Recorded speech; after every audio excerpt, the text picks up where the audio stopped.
thing that makes it easy is we've put in the time needed to build a relationship of more than just, I'll do this task, you approve it.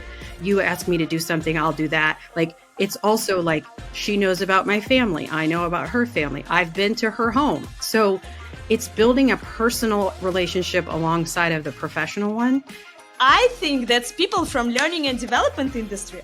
We have imposter syndrome more often. That's because we are thinking that we should learn everything, we should do everything, we should know how to create this life better. Like, yes. Yep. Oh, I know how to do something and I'm going to teach you. Instead, we were ushered in by other people most of the time. We feel like, I've just fooled them. No, you've just shown them your value.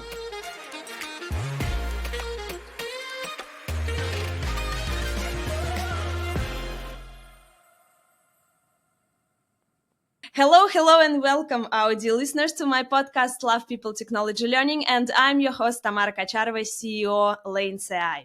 Please join me in welcoming the incredible Betty Dannewitz. Betty is the founder, CEO, the actual Betty of If You Ask Betty, a learning solution architect at Blanchard company. And I've known Betty for several years now, as we are often met at various learning and development conferences. And finally, this year, I had the chance to attend Betty's workshop on imposter syndrome at the TechLearn conference in Austin. And Betty, I was truly impressed by the content which you create and about your facilitation style. Betty, thank you so much for being my guest today. And hello and welcome. How are you doing? Hello. Thanks so much for having me. I'm excited.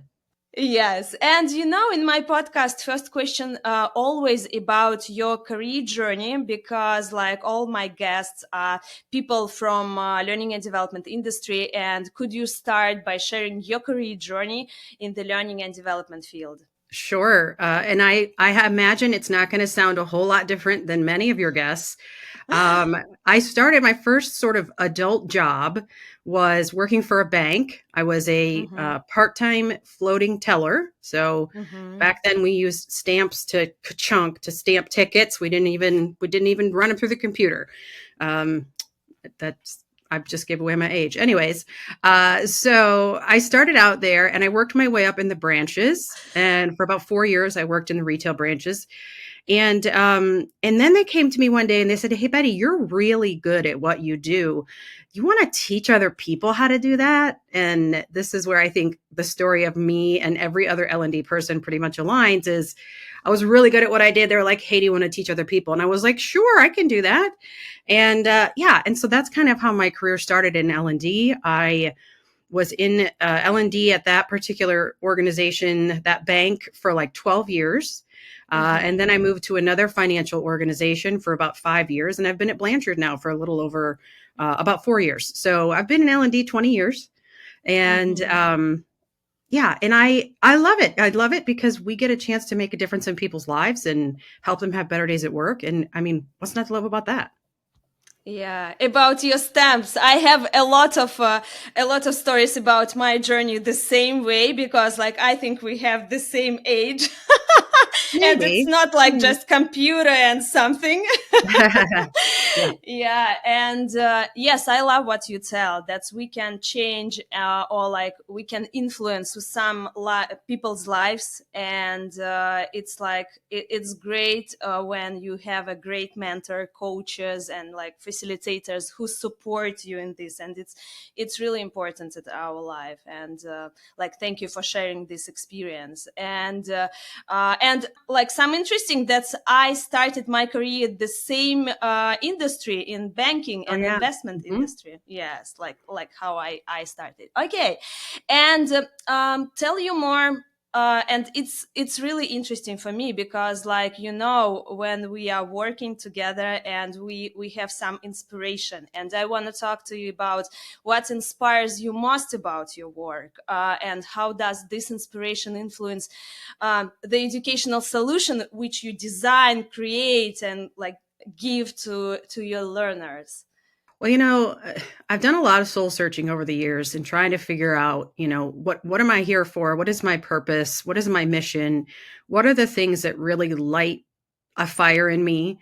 And really, it comes down to my mission is to help people become better humans. So, what I love about the work I do at Blanchard is that we get a chance to build solutions that help people become better humans, whether they know it or not. We are in a lot of ways teaching people how to be nice to each other through things like conversational capacity, or, how to look at people less like, are they successful or failure, and more like, how can I help them to be even better than they are? And so that's kind of what inspires me about the work I do at Blanchard, is getting a chance to create things that make a difference in people's lives, not just at work, but everywhere, and the experiences that they have Hmm. everywhere. Yeah, and what do you think? Like, because to be human, it's really important right now because you know a lot about AI and technology and what's happening. Like, we're at home, we work like all over the world, and like with the people from different countries, and technology supports us every day. And I think that's like my husband, I think most of the day he talked to ChatGPT or like to Claude, or like I don't know, in other like chats most of the time, not like with real people. Yeah. And do you see the difference between what you teach before the like AI era and right now? Yes, I think it's not so much the concepts or the steps in what we're teaching are different, but there's a new richness to it because our interactions with other humans are more, I think, more meaningful now because we're looking for different things. We're not just like moving through to the next step. We're actually looking for connection, and so I think there's more of a focus on that. um, we're not teaching people how to talk to chat gpt. I mean, you might take a quick prompt course, which is great, but we're not having to teach them how to have empathy for chat gpt. And we do have to teach humans how to have empathy for other humans. And so the things that we're changing, or the things that we're training haven't changed, but the deep richness of them has only gotten more significant. Hmm. Can you tell me what's favorite skill which you like to teach people? Like, because Oh, you know, like empathy or like emotional, it's like a lot of, but like your favorite, yeah. where you feel so good on it and you love it, you have a big passion about Uh, it's hard to pick one.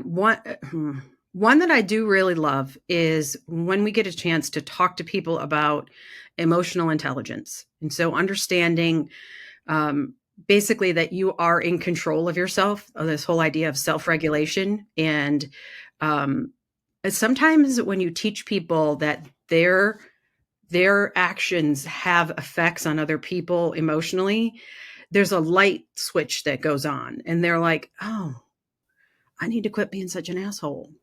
And that's, sorry, I hope that's okay. This PG it. It's 13 okay. It's or okay. whatever. Uh, It's but like, okay. like that's a thing, right? And so, like, seeing the light go on that, oh, you know what? It costs nothing for me to be a nicer person. And that's, I think, one of the things. I mean, that's just one of many. But anytime I get to talk about emotional intelligence and see the light go on and be like, oh, look, I just help this person become just a little bit better human. That's pretty cool. Yes, I love it too. And I love the model about emotional intelligence. And when I like when I trained my learners about emotional intelligence, I loved it too. And yes, it's really great. And right now, you mentioned that you are in Blanchard company. And what is about the projects you've involved in at Blanchard that align so closely with your personal values Sure. and professional goals? Like, can Yeah. you share something interesting with us? Yeah, so I'm always, like I said, always about helping people become better humans. And often it's just about helping them recognize that they already have everything they need to to move forward and be successful. They just haven't accessed it. And a lot of times the content that we get to share as Blanchard really reinforces those types of thoughts and feelings. So, for example, we have a really great program on self leadership. And anytime I design a program for a client, that is almost always, like 99% of the time, out the gate, the first thing that we do is help folks recognize that they have points of power that they can access, and that there are assumed constraints, or what a lot of people call limiting beliefs, that they're subscribing to, that they need to let go of, because those are limiting them. Those limiting, like whenever we think about limiting beliefs, it's not that the belief itself is being limited. It's that we are being limited because we believe that. And so that's something that really aligns with my values, is the chance to get to teach people to overcome that and to think differently about their own personal and professional probability for success, because we all have it in us exactly what we need to move to that next level. We just have to access it. So that's definitely one of the things that aligns really well. Yeah. And Betty, I remember that when I was in your workshop in TechLearn conference, I saw your like a leader or like a boss, and you Yes. mentioned that Yes. she is your and yeah, and Yeah. I was really like not surprised, but like I was really so glad to see how you communicate with her and how it was simple. And but she's a leader, right? Like Yeah. she's a head of some projects. What do you think is really important to leadership skills for leaders, like incorporate to develop the relationship like which I saw how you communicate, how Mm-hmm. it was so deeply like so much fun, but like it's a business, it's not just like a Right. relationship. Yeah, can you share something really interesting about this point? Yeah. Yeah. So I knew Anne before I worked for Blanchard. So there's I always sort of caution people when you're going to work for a friend, right? Because it can be tricky. But Mm-hmm. the thing that we've figured out is that, when we're working, it's work. And sometimes when we're not working, it's still work, because Mm-hmm. sometimes you just don't really ever stop working. Like, there's always a conversation that's happening that has something to tie back to it, but we just genuinely love each other. And Yeah. and it's because we've spent time together and built the relationship. So I think you answered the question with your question, in that, saying the thing that makes it easy is we've put in the time needed to build a relationship of more than just, I'll do this task, you approve it, you ask me to do something, I'll do that. Like, it's also like, she knows about my family, I know about her family, I've been to her home, right? We've spent time together at conferences. So it's building a personal relationship alongside of the professional one. And you are definitely lucky. I count myself very lucky and blessed to work for and with somebody that I actually like. Like, I think Mm-hmm. she's pretty cool, like, just as a Like a human. chemical, like a Um, chemical. Yeah. yeah, it's like, it's nice to work alongside and with people that you actually like. You don't have to like everyone you work with, but you can, and you can figure out a way to find a connection. Sometimes the connection is small, and so the relationship remains somewhat shallow, which is okay. But sometimes it goes so much deeper, and you have so much in Mm-hmm. common, and those people are not just people you work with, but they become your friends for life. And so that's kind of what it is it's putting in the time to build the relationship, both personally and professionally.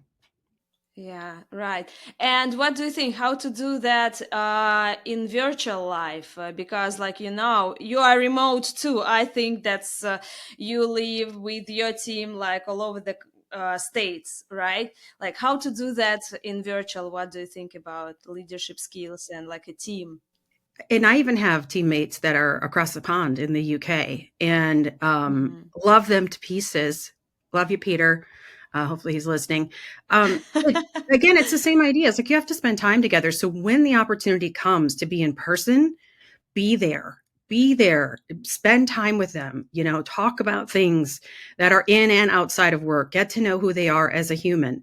And then spend time deliberately, virtually, just connecting. So sometimes I'll call Peter and we'll just shoot the shit and talk about whatever. Sometimes it's about work. Sometimes it's about other things. He's a musician. I know how to turn on the radio. So there's always something to learn from him, right? Because that's about all I can do. But yeah, so it's that deliberate, purposeful spending of time and getting to know somebody. And I admit that's not easy for everyone. It Hmm. may come across as easier for me because I practice it. Like I actually deliberately do it on purpose. And that's sort of how it gets easier, at least in my opinion. Right. Yes, and you are absolutely right. I totally agree with that. That's it's like a muscle. You need to do that every day. Like, and if you wanna develop your communication skills and like empathy or something, it's the same like in a gym. In your workout, it's a muscle, and we need to train it every day.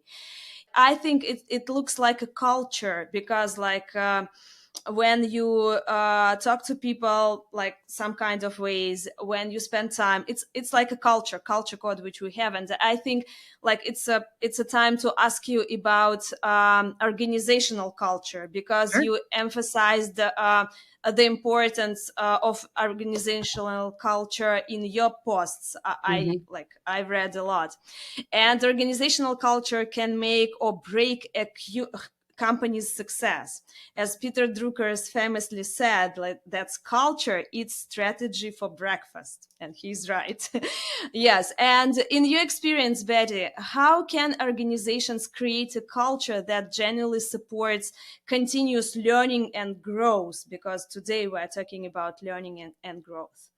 It's interesting that you asked this question. I've had a lot of clients come lately, and they are trying to focus on creating this culture of continuous learning. And um, first of all, it has to start at the top. So they have to see, hear, and understand that the people that lead them are doing this as well. They're not just pushing down required training or saying, hey, go sign up for some training. They're actually going, learning something, and coming back. And it doesn't always have to be an official professional certification. It can be picking up the latest Adam Grant. He wrote a great book called Think Again. And um, it's amazing. And just saying, hey, I was been reading this book, and here's this one little excerpt that I wanted to share with you. This is what it meant to me. What do you guys think about that? And that just shows that you are doing what you're asking them to do. And I think that's one of the biggest things to create the culture. The other thing is you have to make it kind of fun, because you mentioned a quote about culture. The one that I remember the most, I can't tell you who said it.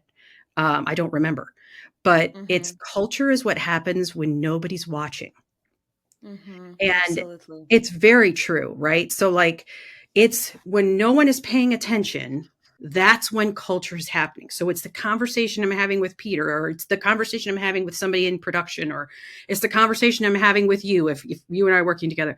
It's those things. So, you have to create spaces where people feel safe to have those conversations. They feel safe to be themselves, and they feel safe to talk to somebody else and say, hey, I want to learn about XYZ.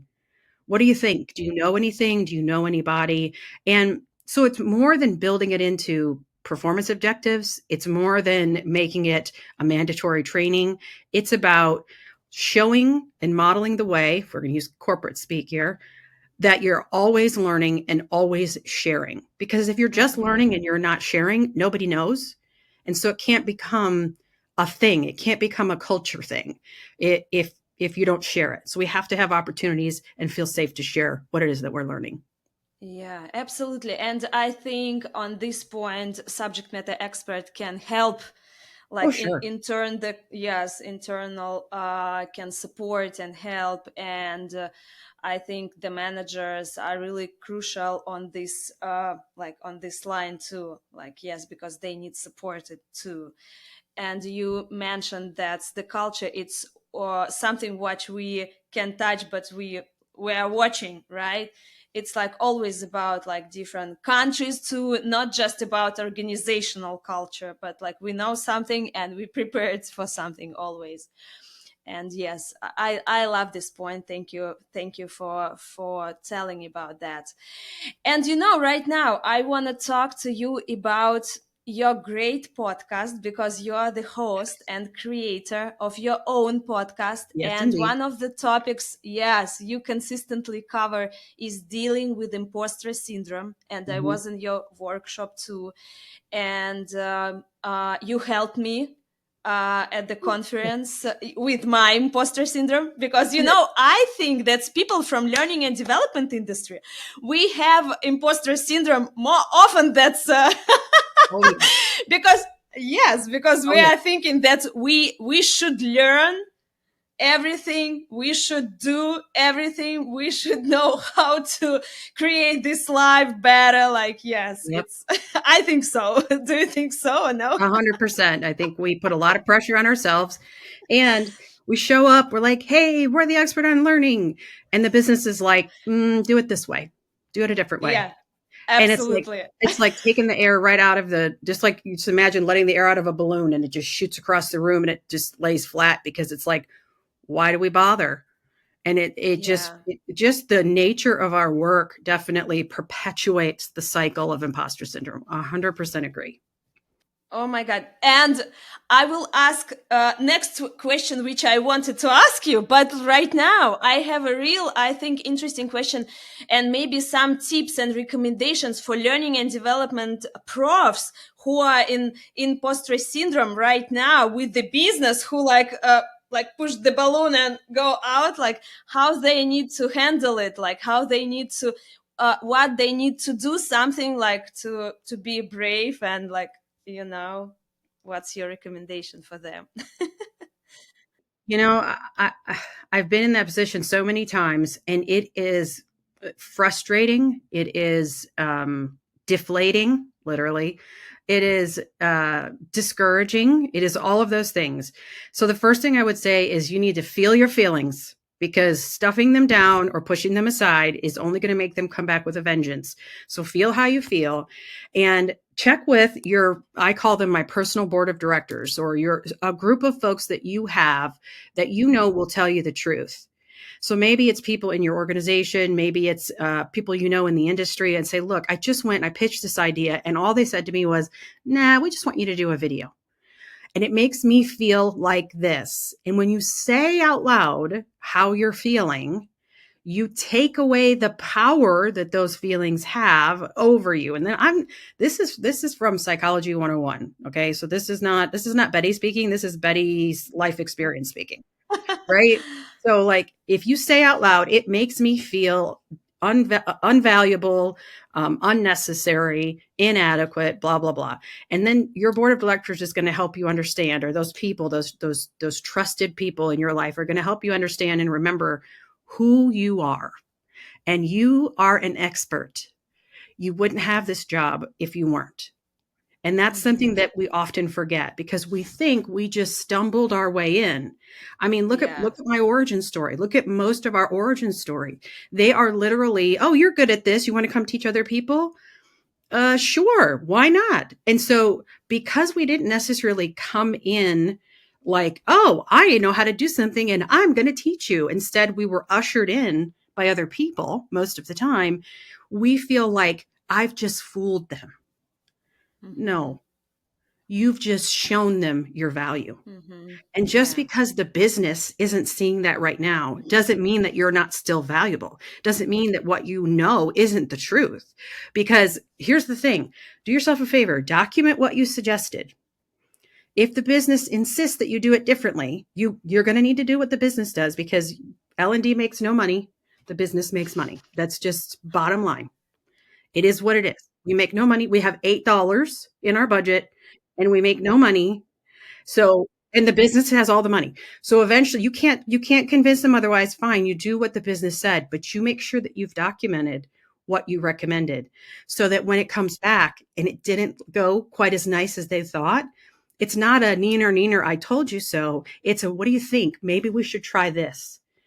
And here's why I think this is a good idea to do this moving forward. Sometimes we have to do it their way. This will not be popular, by the way. I just want to, nobody's going to like when I say this. But sometimes we have to do it their way so that it fails, so that we can then come back and say, not I told you so, but I have another idea. And it's the same idea you had the first time. It hasn't changed. But sometimes what we have to do is we have to allow that first one to fail. And that's how we learn. That's how we grow. And the same thing goes with the business and the organization. Now, some folks are lucky enough to be in an organization that knows and understands the value of learning and development. The problem is it's usually one or two people. And if those people leave, you have to start all over, improving your worth. And this is something that we're going to do forever, I think, because we don't make any money. We take money. We ask for money. And the bottom line in business is that. And so it's what is it, the line? It's not a lot, and it's not a lot, but it's our life. It's something like that. It's not a lot, but it's our lot Yeah. in life. There we go. I found it. Right. And so it can be frustrating. We can get better at this is why I think this is a good idea, the needs analysis, the proof. But if you have somebody on the other end of the business that just already thinks they know what they're doing and they know what the best thing is, you can talk till you're blue in the face and they're still going to be like, I want you to do it this way. And the best thing we can do is not get discouraged, not let it turn into we are not enough, but rather let it turn into I got to find a new approach and keep going. So it'd be interesting to see the response to that, because I think a lot of people will be like, just bulldoze them. And that's not going to get you anywhere. It's really not. So yes. What do you think about Thank you that? for this. Yeah. Oh, what I'm thinking about that. Like I was in this situation like many times because I worked in a red company. Do you know what I mean? In a spiral dynamics, like it was a red company where like the CEO was really so so straight, and just like he knows how to do and how to like in a different departments. And for me it means like we prepared, I knew this point and we prepared several ideas. And I remember that business invest money. You mentioned that we take money now, like earn money, but like for me it was like an investment. And if we ask the investments, we need to pitch the better ideas, because they need to give this money to the best project, so like to the best ideas. It means always with my team we prepared several ideas and we prepared to everything, sometimes like two or three, and he can choose like yeah some of that. And if some ideas was like blowing like a balloon, like it's okay, we did the same, like okay, we breathe like a lot to talk about the feelings. And like I remember that in my corporate university where I was a chief learning officer, because my last position in the company internal was a chief learning officer, we closed the door at our room, and my team was like near 11 people, and we screaming or something, like Yeah. we did something like Feeling the emotional, feelings. and like like yes, we needed, like you mentioned about that. And after that we started to talk about feelings, and after that we started to think about what we need to change or what we need to like to prepare some new ideas or something. But like, and always we need to find someone who supports you, who loves you, who cares about you, because we need on this like a learning and development specialist, or maybe like me, like Tamara, I needed, like always I need someone who cares about me and support, and who knows that I'm a professional in my field, and like That's right. you know what I mean? Yes, it's Mm-hmm. like it's really important. Agreed. Yeah. Agreed. Yeah. And my question was about like, yes, you are a host of your own podcast. Yes. Can you tell us how you came up with the idea of your podcast and what your mission is behind it, like Sure. about dealing with imposter syndrome? Yeah. So So the If You Ask Betty podcast started at the beginning of 2020. This was actually before the pandemic. So a lot of people are like, oh, it was probably a pandemic project. No, it actually started before then. And then all of a sudden, this COVID thing came out of nowhere. And I was like, you're really cramping my style because I'm trying to do a thing here. But so I started because I, I had I had kept having these really great conversations with people in the industry. And I would always think to myself, man, I wish we were recording this so other people could hear it. And I was like, well, maybe I should do a podcast. And I kind of hemmed and hawed for a long time, actually, probably 6 or 8 months about it. I even made I did like a strategy plan for it. And this is what I could do and this and that. And I was just like, I don't know. I don't know about this. And finally, I was just like, I'm just going to pull the trigger and I'm going to record an episode. I'm going to put it out there and I'm going to see what happens. And so my friend Myra Roldan came on as the very first person, and we hit record. And I've changed a lot of things since then. Like ever since my first episode, I've learned a lot, so I've made a lot of changes. But it was really fun. And then I got people to listen to it, and they were like, "It was really fun. I really enjoyed it. I learned something." And I was like, "You know what? I'm gonna do this again." And so I put out a call for a casting call to see who wanted to be on the podcast. And I got a lot of people that I didn't know. And then I got even more people that I did know. And the next thing I know, I dropped like 62 episodes in the first year, which, by the way, I don't recommend. That's incredibly intense. Um, Everybody who's listening say that's too many. It's too many. It's way too many. But I do tend to jump in with both feet. I'm very much a ready, shoot, aim kind of person. So yeah. But when it came to the imposter syndrome thing, as I was having these conversations in the podcast, I kept hearing similar themes of, I felt inadequate. I felt like I'm not enough, and I had heard about this thing called imposter syndrome a couple of years before, and I was like, well, that kind of sounds like imposter syndrome. And they'd be like, yeah, I don't know. And I was like, I have the feeling, I just have this hunch that if I were to ask, I don't know, 6, 8, 20, whatever people from all over the world, all different walks of life, the same questions, I wonder if we're all feeling the same way, even though we're living very different lives. And I said, I think that's my hypothesis, right? And so I put out a call for people to talk about imposter syndrome, and I had like 40 people say yes. 25 of the 40 actually showed up for their interview because, as you can imagine, when someone schedules an interview for imposter syndrome sets in pretty hard. So a lot of people were just not able to make the interview for whatever reason. They couldn't be as vulnerable as they needed to be. And so that's kind of how it all kind of came to fruition. The point and purpose of the entire If You Ask Betty podcast is all types of development topics for all kinds of learning professionals. So imposter syndrome was one of them that just has really taken a large interest because there's so many people that feel the same way and are experiencing the same things.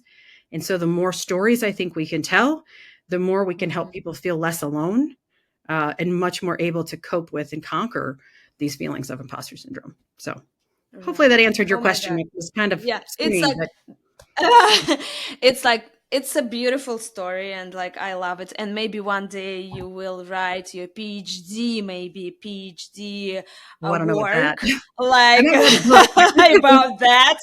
Yeah, Yeah, but definitely. like something interesting happened recently. My eldest son Clayton, who is 9 years old, Mhm. and I have been watching the series Young Sheldon. He is Oh, watching.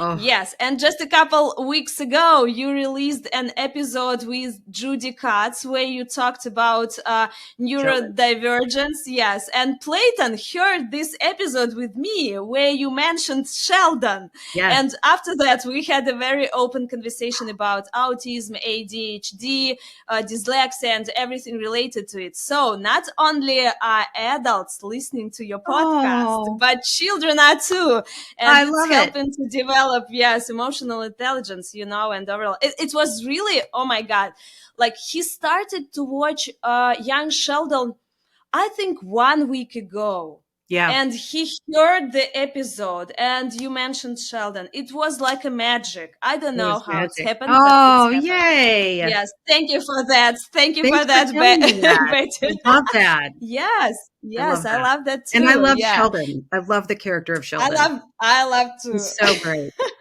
Yeah, he's so great. Yes, because I watched The Big Bang Theory and Young Sheldon with my Same. husband many years ago, but like right now, our son's time. Oh, that's great. Love Yes, we are so old. Our it. son's time.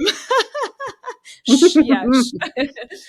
Yeah, and I have the question about you, Betty. How has your own experience with imposter syndrome shaped the way you connect with your guests and approach these deeply personal conversations? Yeah, I definitely have imposter syndrome. It rears its ugly head on a regular basis. And I'm in the process of writing a book, and part of it is my story.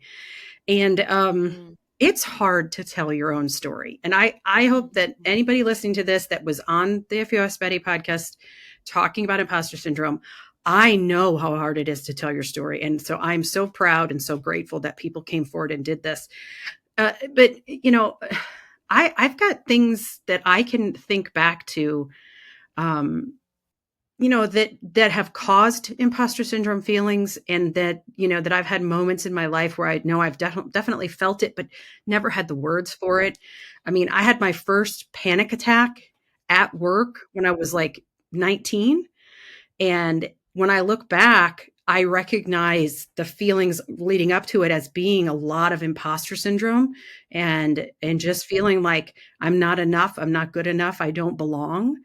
And I remember having those feelings as well in grade school. They never ended up in like a panic attack, but it's more than just it's more than just I'm not with the cool kids. It was a feeling of almost like being an alien in a strange land.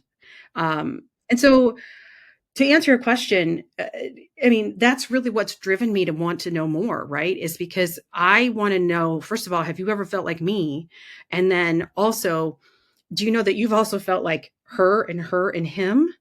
And there's actually quite a few hymns involved in. A lot of people think that there's an old school thought that imposter syndrome is just something that women have. That is absolutely not true. It's just something that women are willing to talk about. And I've had quite a few men on the podcast that talk about it, and what they say is very similar to what women say, and what they say is very emotional and not what you expect. So I say all that to say it's been a really good experience to hear from others and sort of see myself in them. And I think sometimes I'm able to share a little bit of my experience with them, even though the podcast isn't about me, it's about them. But I've been able to sort of share a little bit of my experience, and then we kind of meet in this place, and we've become sort of like a community of people that have similar experiences, even though we've never even been in each other's actual vicinity. Uh, so, so I guess I feel like I'm not answering your question. It's helped a lot to be able to reflect on my own experiences as I'm talking with people, and it helps me ask those deeper questions based on what I know I've experienced. yeah. Yes, thank you for sharing. Like, of course, I didn't know about your panic attack, but I have several friends who are really have panic attack, and like, yes, it's so crazy, and like, yes, yeah, Yeah, not a good it's time. re- yes, yeah, it's true. And my question is like, I think it's interesting for me, and I'm really curious about that. Do you believe that experiencing imposter syndrome can also serve as a catalyst for growth and self-improvement A sometimes, and hundred why? percent. 100. You didn't have to finish your question. It can 100% help you. Here's the thing, like it's kind of like this. So I've always said that, like people say, are you nervous or are you excited? And the answer is yes, because they're the same emotion. It's just a Emotion, matter yeah. of mindset.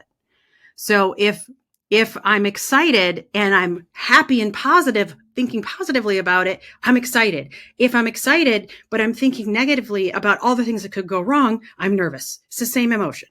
So what I would say is with imposter syndrome, it can be both detrimental and boosting if you know what to do with it. So you've got to learn how to recognize it when it's happening. And then you've got to say, okay, what data is this giving me? What is this trying to tell me? Is it trying to tell me that I'm being challenged and I need to step up to the challenge? Which a lot of the time it is. I found in my research that most everyone has imposter syndrome before they have to speak publicly, public speaking, even people who do it all the time. This comes up, these feelings come up before public speaking. And then also like when things change at work or things change at home and there are big life events or work life events that now there are new expectations. This happens a lot. And so like, you have to look at it and say, okay, what is this trying to tell me? Is it trying to tell me that there's a new challenge and I have to step up to it? Or is it trying to tell me I'm doing too much? Because that could be it. And either way, it's helping you, but it's just a matter of, can you stop? Can you feel your feelings and then analyze them enough to say, what is this really trying to say?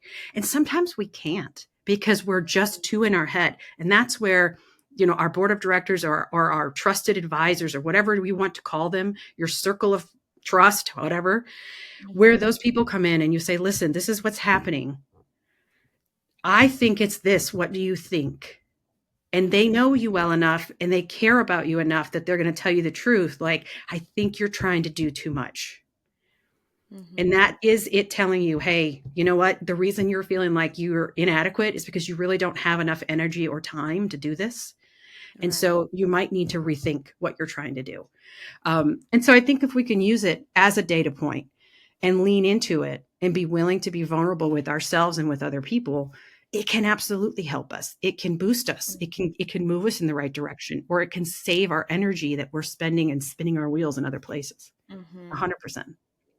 Yes. Thank you so much. And thank you for sharing always. I love to listen you in my podcast and in your LinkedIn, yes. And I love to watch your videos and yes, thank you, Betty. It's really cool. Yeah.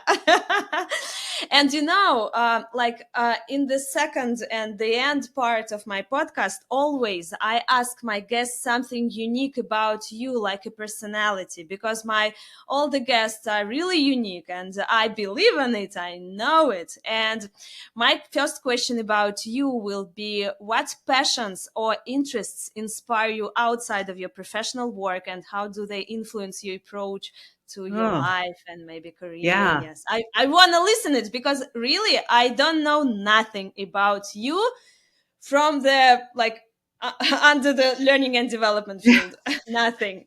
So passions and interests that inspire me outside of professional. So, well, there's a couple of things. There's been a few things over the years. So I'll tell you some of the history and then some of the now. So, for a while I was a runner. I am retired. I ran. Oh yeah, I see your bibs back there. I have so many medals. I ran, I don't know, 20 plus 5Ks, a dozen half marathons, and one full marathon. I do not recommend it. Not recommended. I don't want, Betty. Nope. No, it's not my We're style. not meant to run 26.2 miles, so don't do it. But I will say that the best part of running a marathon was training with people that I grew to love. So people that when you're running shoulder to shoulder for 15, 17, 20 miles and you're giving each other encouragement, that's amazing. Right. That is amazing. But the actual, the damage that it does to your body and your psyche, I wouldn't recommend. Although if you're going to do it at Disney World, which is where I did it. Yeah, I know. It's at least Mickey high fives you while you're running. Yeah, I know. So that was what that used to inspire me. Again, like I said, I'm retired. I don't do that anymore. I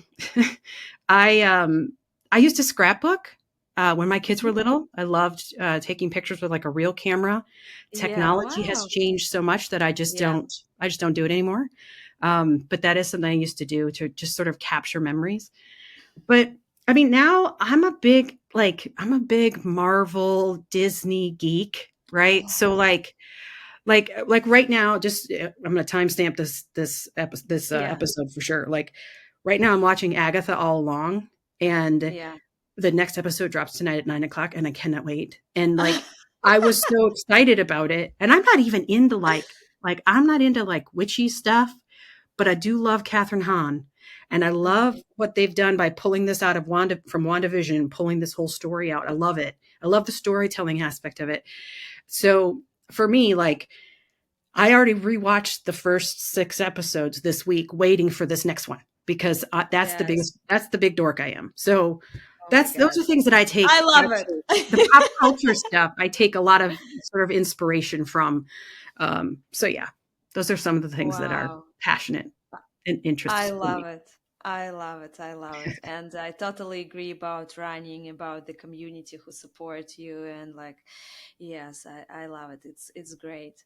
And can you share, like, is there a particular moment of or event that has significantly shaped who you are today? Can you share something Sure. special? You know, I I've lost a lot of people. I've lost every grandparent. My father has passed. I've had two father-in-laws pass, and I've actually was a grief share counselor for a while, for a couple of years. And one thing I've learned from losing people and from grief is how important it is to be with the people that you're with and make sure they know how you feel about them. Like, I don't miss a chance to tell a friend that I love them. I mean, I make it weird. I'm like, I love you, dude. I know it's weird. Can't help it. Because you might not have that chance again. And so that's something that's definitely shaped me in the whole let's be better humans focus, let's because we don't know how much time we have together. So like if I meet a person and I like them and I'm like we should be friends, like we're going to really be friends because your relationship is important to me and I want to make sure that you know that before one of us isn't here anymore. So yeah, I think that's the first one that came to mind. Kind of dark. Oh, I was going to say, well, I've buried a lot of people, but that sounds very different than I've lost a lot of people. So we'll stick with that.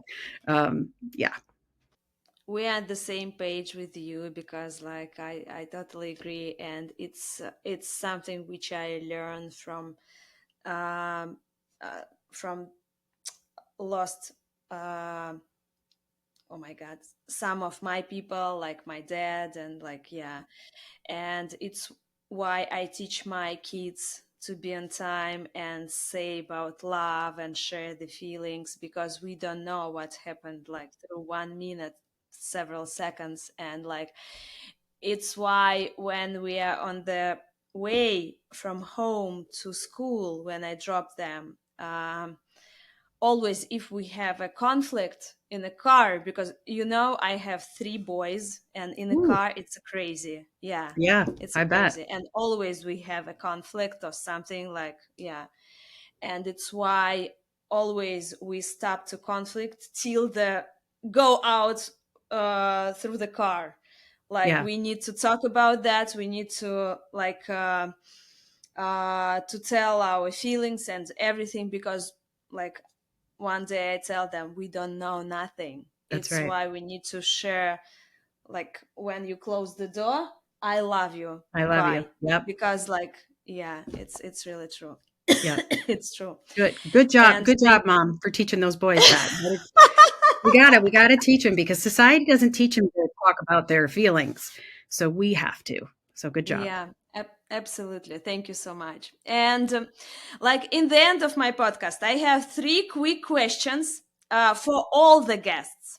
First of all, what was the last thing you asked ChatGPT or Claude, or I don't know, Gemini or something?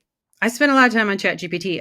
The last thing I use it almost every day, and if you go back a year ago, I was like, I'm not doing anything with AI, and now I use it every day.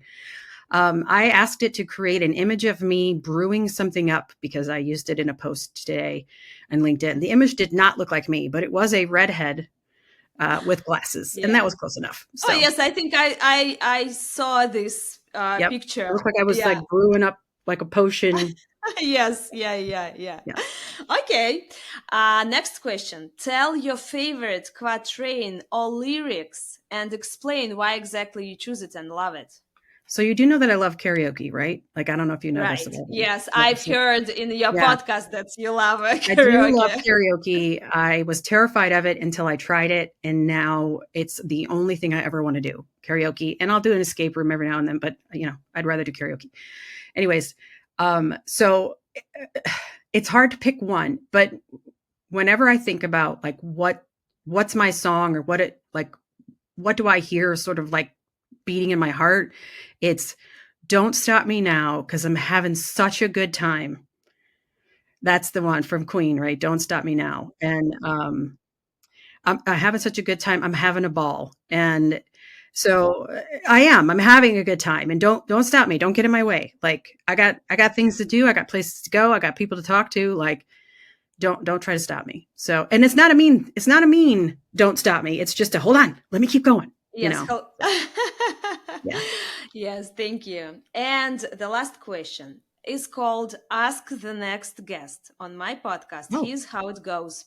Every guest gets to throw a question at the next guest, and I believe it adds a unique touch, allowing the previous guest to pose a question to the next one. Hector R. Valley, I think you know him. I do. Was my wonderful guest, and he Oh, passed on his question to you. okay. I'm so Are you excited. ready to answer? Yeah. Yes. What was the last aha moment that you had?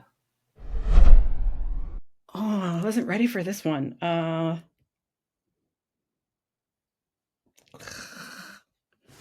like looking at my notes on my desk, like, did I write something down? I don't know. Yeah, it's okay. It's good. You have your rights. I know that. I guess I don't know. I think recently I'm writing a book about what I've learned from these imposter syndrome interviews, and I actually put words down about a week ago. Like I've been working on my research. ChatGPT has been helping me consolidate stuff because I literally have hundreds of hours of recordings and all of that. And so like I've been like, next thing I do, I'm going to write. And then I would just go to do it and I would just be stuck. And then one day I was just like, I'm just going to write my story. And I just started writing and it poured out of me. And I had an aha moment that I can do this. Like this isn't impossible. I'm literally having imposter syndrome about writing about imposter syndrome. And my aha was, I just have to sit down and write. And so, yeah, that's definitely I was like, oh, okay, I can do that. And then I wrote another chapter and I was like, oh, okay, now I have to take a break because I'm really tired because writing's hard. so yeah. Now you want a question from me, right? Yes, now it's your turn to ask my next guest. Okay, here we go. You ready? Yeah. If someone gave you $5,000 to use towards making your dreams come true, what would you do with it? Yes. And I said 5,000 because it's really not that much money. So you're going to have to be pretty thoughtful about it. Yes. So, yeah. Yes. I love it. Be... Yes, I love it. And I will let you know. And guess what, Betty, we've done. Thank you so much. We did it together. Thank you so much for having me. Yes, thank you so much for joining us today and sharing your incredible insights and your experience. It's been a true pleasure having you on my show, and thank you so much. I appreciate you for your time, and yes, have a wonderful day. Thanks, you too. And to our amazing listeners, thank you for tuning in. We hope you enjoyed this episode as much as we did. Don't forget to subscribe to Love People Technology podcast so you don't miss out on future conversations with inspiring leaders like Betty. We release new episodes every Tuesday, so be sure to check back the next week. Until next time, keep striving for growth, embracing vulnerability, and asking the right questions. Thank you for being part of our journey. Bye.